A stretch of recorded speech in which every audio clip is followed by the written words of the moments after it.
किसी को भी हम बुराई करता हुआ देखते हैं ना, सबसे पहले वो हमारी नजरों में गिर जाता है। याद रखो मेरे भाई, वो नजरों में गिर जाता है। और जब हम हमारी नजरों से वो गिर जाता है, जब हम उस हालत में उससे बात करते हैं, उसकी तहकीर करते हैं, उसकी तजलील करते हैं, उसकी तौहीन करते हैं, ऐसे जुमले बोलते हैं, याद रखो ऐसा नहीं होना चाहिए। बुराई करने वाला बुराई कर रहा है, उसकी बुराई से नफरत करो। उस शख्स की इस्लाह करनी है, इसलिए उससे हमदर्दी रखो। शेख बिन बाज रहमतुल्लाह अलैह के बारे में मशहूर है, एक शख्स शेख बिन बाज के पास आया, कुछ पूछने लगा, गुफ्तगू करने लगा।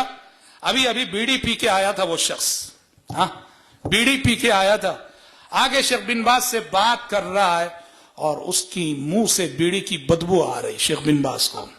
शेख बिन बाज रहमतुल्लाह अलैह मोहब्बत से बात कर रहे हैं, उससे शफकत से बात कर रहे हैं, उसकी बात को पूरे एहतमाम से सुन रहे हैं, उसकी तरफ पूरी तरह मुतवज्जे हैं और जबान से कह रहे हैं गफर अल्लाह लक, गफर अल्लाह लक, अल्लाह माफ करे आपको, अल्लाह माफ करे आप।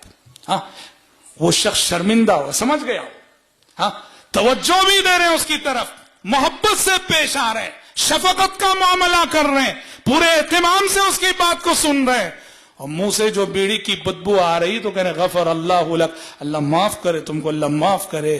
उस शख्स का कहना है, मैंने उसी मजलिस में अहद किया कि आज से मैं बीड़ी नहीं पीऊंगा, और शेख से मैंने वादा किया कि शेख वादा है आज के बाद इस चीज को मैं हाथ नहीं लगाऊंगा, आज के बाद मैं उस चीज को हाथ नहीं लगाऊंगा।